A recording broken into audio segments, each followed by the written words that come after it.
Hello, everybody. This is Angel Rebo and the CEO of Confident. And we are here today again with Neville Joffe, who is the CEO of Biz Wisdom. Hi, Neville. How are you today? Angel, wonderful. Thank you. Good to see you. Good to see you. So basically, we're here today because, as a few of you know already, because he has been talking to a lot of people in the business world for the last few months, is that Neville Joffe, is about to publish his latest book called The Baker's Dozen Rules of Highly Successful Business Operators.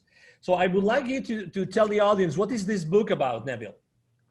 So first of all, here it is.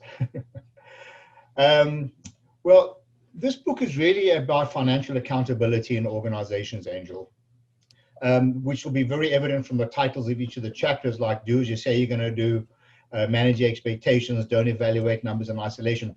The idea of this is to bridge the gap between employee operational behavior and stakeholders' expectations. That's the objective of this book, because often there's a big gap between what is expected by shareholders or stakeholders and what people actually do. That's the primary objective. Today, we're going to talk specifically about chapter 1, which is manage expectations. Why do you think that managing expectations is something that business operators are not dealing with correctly in the business world today? Oh my word, Angel, when I go back and I think about what happens with investors and all the expectations, I belong to an angel group of investors, and I also work with a lot of large publicly traded corporations, and I see the same thing over and over again.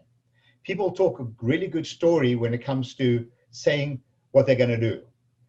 When the rubber hits the road, do they actually do what they say they're going to do? And unfortunately, the courts are full of cases with broken promises. You said you would do X and you didn't do X.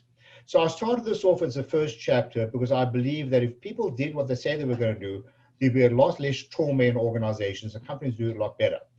This also moves down even into the organization itself. For example, the budgets. You'll have somebody in middle management informing someone in higher management, here's my sales expectation. Well, we don't know how much homework they did to get to that assumption. Now, the person who's, say, the VP, then provides this information to the finance department, who will populate the information. The CFO then gives these promises to shareholders and to the board. Guess what happens? More often than not, they don't meet that expectation. Now they lose confidence in the market. So just imagine if everyone in the organization understood the financial implications of operational behavior.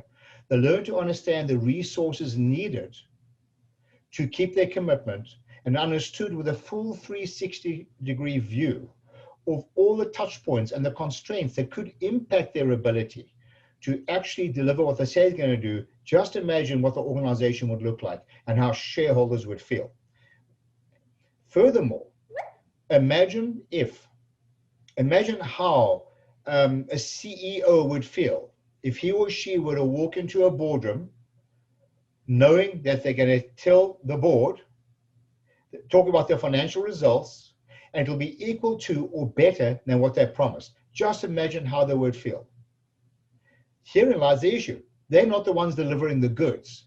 The people delivering the goods are in the fields. Because as I talk about in my book, the employees are the custodians of the company's profits. This doesn't happen in the C-suite. It doesn't happen by managers. It happens in the field. And everybody should be able to manage their expectations by linking what they do ultimately to what shareholders actually expect.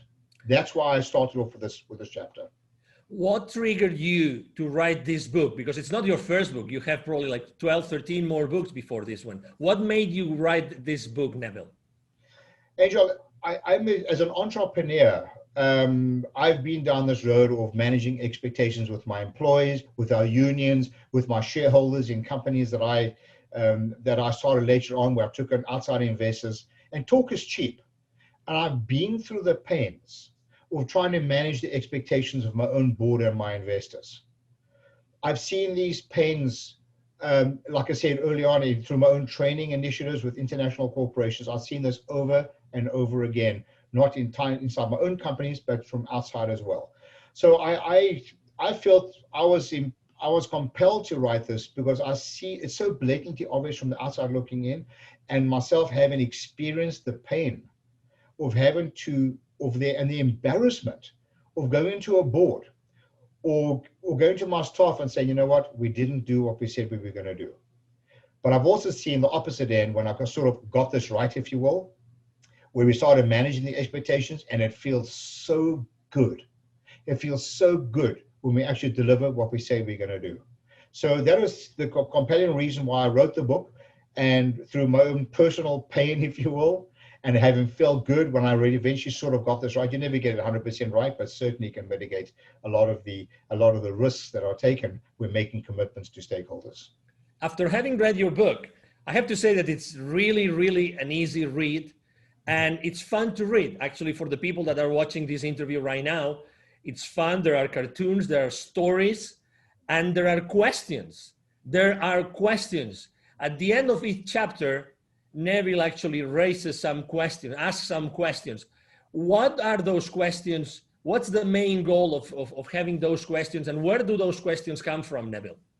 Okay, so this book is written with various components and in a theme in the same way with each chapter. It starts off the title, for example, Manage Expectations, or Don't Evaluate Numbers in Isolation, or So What? So each chapter within itself, the title itself actually speaks to the chapter. In the chapter, there's a very short parable metaphor that I use to provide context. At the end of each chapter, I'm not sure if you're going to see this, at the end of each chapter, there's a bunch of questions. Yep. The true value of this book resides in the questions. For example, in this one here, in Managing Expectations, do you communicate your financial objectives clearly to your managers or C-level executives? I'll give you another one. Do you clearly communicate your expectations quantitatively with your vendors and with your customers? So in the first chapter, there are 9 questions. And if one really asks these questions to one's employees, and I'm not talking about, talk is cheap, Angel. People give all kinds of real cheap answers here, but I'm talking about real deep questions and deep answers, honest answers. It's amazing how, when you address these gaps, how so many good things happen in an organization.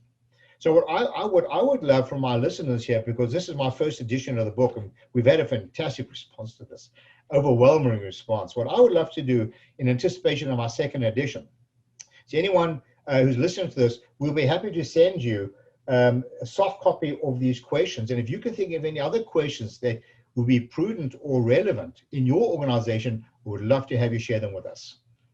Thank you. Exactly. I mean, to this point, you have to know, I mean, when I was doing the research on this book, that there has been hundreds and hundreds of people willing to contribute. And we're talking about C-level executives of large corporations, worldwide large corporations, wanting to contribute to this book.